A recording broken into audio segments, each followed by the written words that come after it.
L'UDI est une université du groupe SNCF, et plus particulièrement de SNCF Réseau. Et nous formons les ingénieurs et techniciens du monde ferroviaire. On forme environ 3500 stagiaires par an, autour de 350 sessions de formation. Bonjour Isis, je suis donc Nicolas Hernandez, le CEO de 360 Learning, le cofondateur de 360 Learning. Je m'appelle Thierry Penaud et je suis formateur depuis 1999.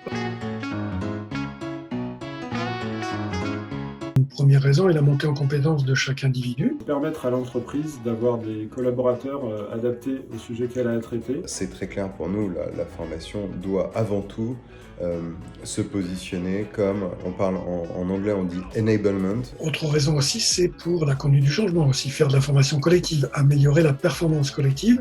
La formation est un des moyens d'accompagner, même si évidemment ce n'est pas le seul. Bien sûr, la formation, elle doit se mettre au service de la performance.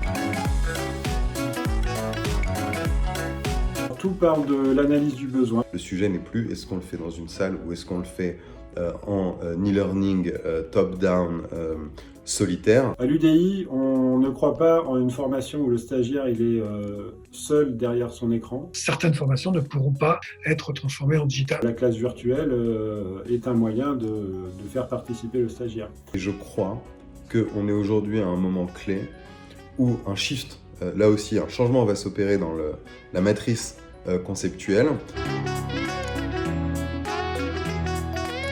pour répondre à des changements qui sont des changements même indépendamment du monde de la formation. On a cette vocation de laboratoire d'innovation pédagogique et donc on a testé des outils digitaux depuis notre naissance. On est allé à contre-courant de la vision souvent très top-down de la formation.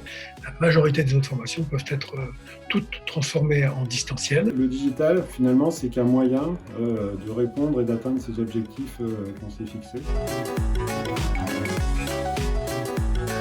La crise sanitaire a eu un impact sur notre activité, dans la mesure où on avait quand même beaucoup précédemment de formations présentielles. Parfois les directions ont un peu dit à la formation, voilà, les employés sont chez eux, il faut les occuper. Donc envoyez-leur des formations. Ça a modifié nos priorités. On s'est réorienté sur la digitalisation, beaucoup plus massivement que si on avait été dans un contexte normal. Peut-être qu'il faut désormais parler d'un nouveau normal. Dans cette période de crise, tout le monde a été attentif au budget. Pendant la période de confinement, justement, ça a boosté nos développements de formation à distance. C'est ça, le travail à distance, on doit faire confiance aux collaborateurs. Globalement, notre transformation a été réussie jusqu'à présent.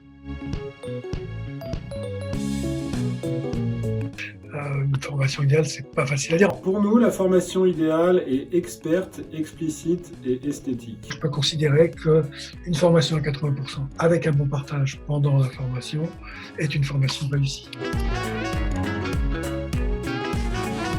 Découvrez avec nous les dessous du milieu de la formation. Experte en management de contrat avec Oasis Conseil.